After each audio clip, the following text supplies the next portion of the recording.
Hello, YouTuber Woobers. It's Monday the 13th, and beautiful day outside. It's a heat wave today. Heat wave, 35 degrees, and we're getting a big storm coming. You probably have seen it on the news if you watch the news across the weather across the United States. And yeah, in like a lion, out like a bear. It's been what it was. It hasn't been. It was a vicious December. Three or four major snowstorms. A lot of snow. Here it is March. Getting who knows what we get. If any kind of luck, I'll get this much, and that'll be nice. But yeah, we'll see. Time will tell. I've been thinking about the recent stuff on the news, and it's being reported in mainstream news about the activities of our uh, well, I guess it's Homeland Security area, but it's specifically the CIA. But who really knows who is about spying on the Americans to keep us safe? And you wonder how we get to this point. And I was thinking about this TV show, and I hope somebody can remember the name of it because I just can't remember the name. It was back in the 80s, maybe like early 90s. I'm not sure exactly when, but it was a TV show about the future where everybody had a TV in every room.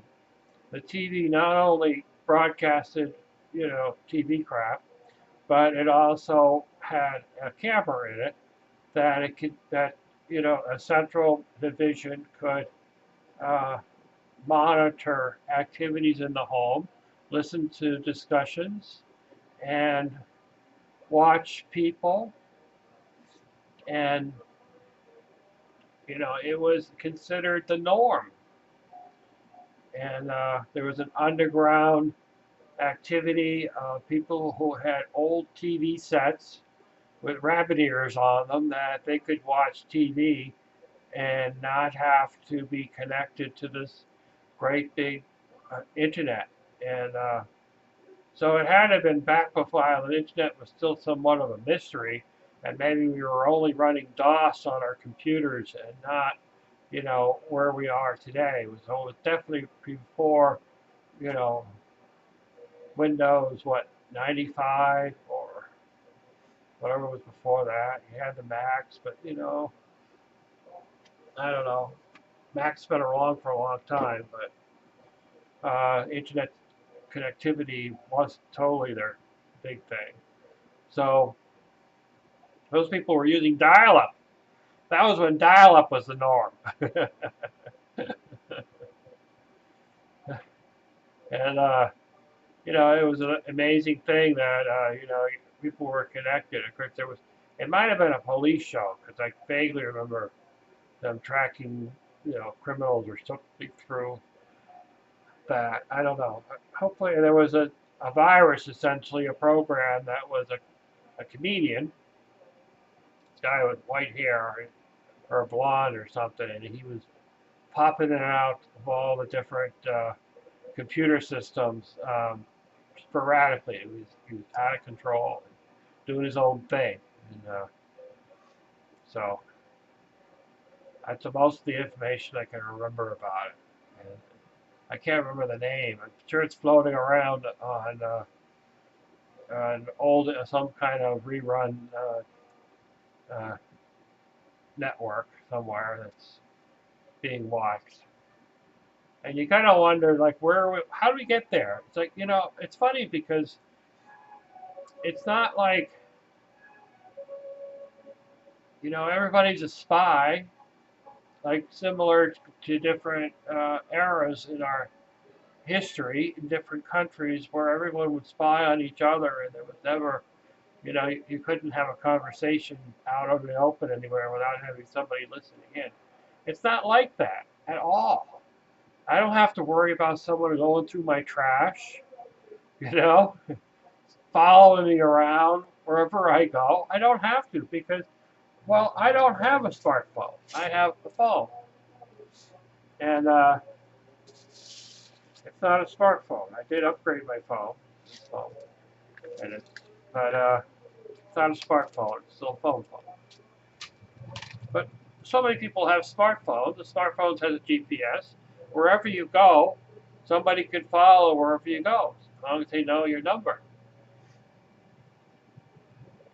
You know, we have we have cars that have computers in them that can be tracked and communicated to, like my Traverse, my Chevy Traverse has a subscription to OnStar, so I'm on the free trial at the moment, but essentially OnStar is watching my wherever I drive, and it's also talking to my computer and how many miles I'm driving and blah blah blah.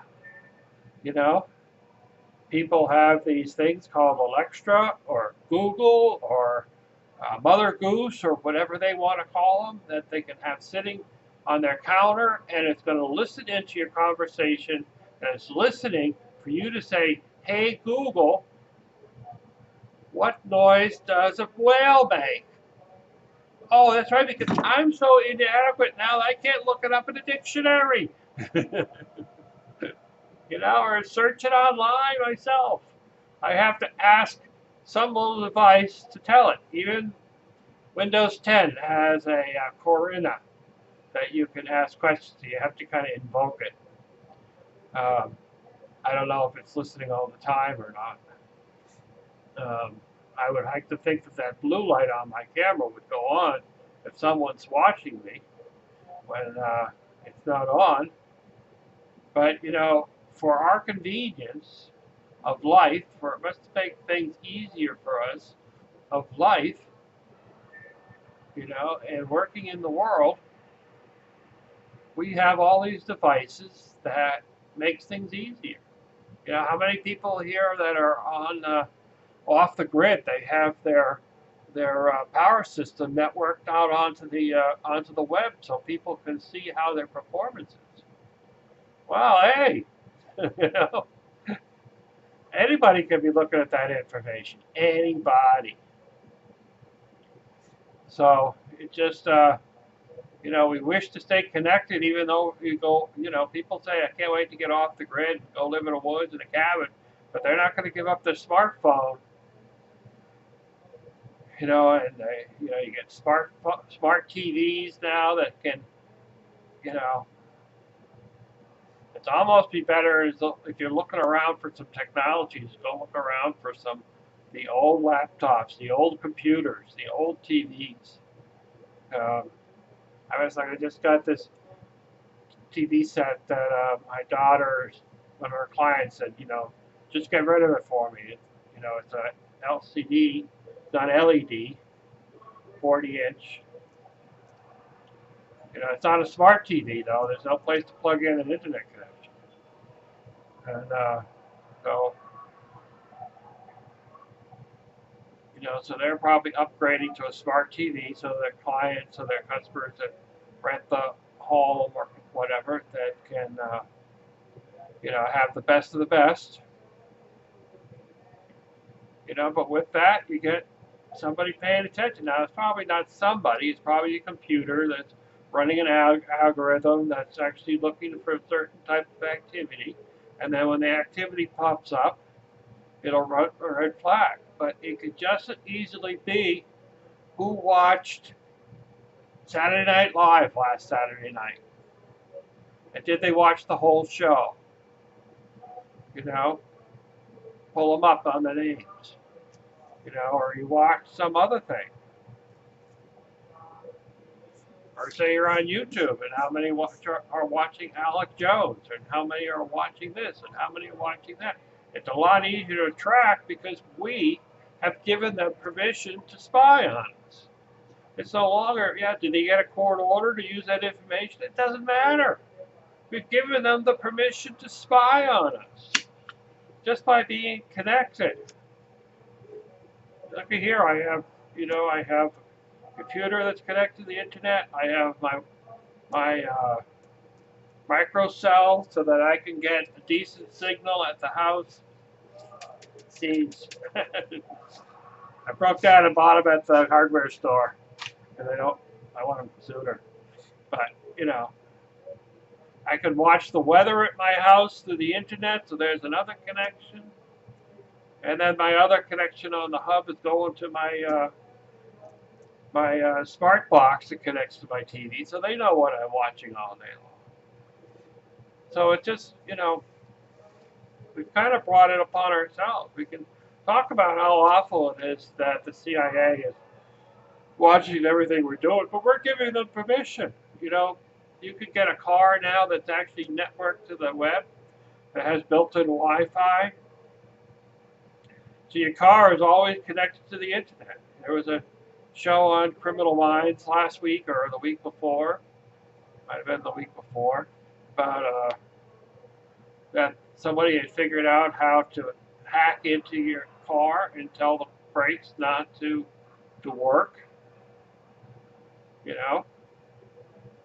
Who gave them permission to do it? Well, whoever bought the car that way wanted to have it so high-tech-y, to talk to the computer. My OnStar can talk to my computer. And everything runs through the computer now, you got brakes. I think the brakes still work mechanically. I think they do. The only way to know would be to turn the car off while you're driving and see if you can still work your brake. I don't know. It's an interesting world. We're creating this chaos. You want to be off the grid? Does that mean that you no longer have a cell phone? Well, you can't really post recordings of you being off the grid anymore if you're actually technically off the grid. We generally think off the grid just means cutting the power lines, but it is what it is. I'm not totally willing to be, completely isolated. But it's just a funny thing. It's a funny thing. If anyone can remember that TV show, post it below. So I'm going to post a link to the SOTU Tuesday of this week. Of course, they do their recordings on Monday. So that's the people that are actually from other parts of the world in the future. So Monday can actually see the SOTU Tuesday on their Tuesday and not their Wednesday. So I'll post a link to their video, which is talking very much what I'm talking about. It's kind of a fascinating thing. So it's a little different, but it's similar. And have some fun. Do some snow angels if you're in New England.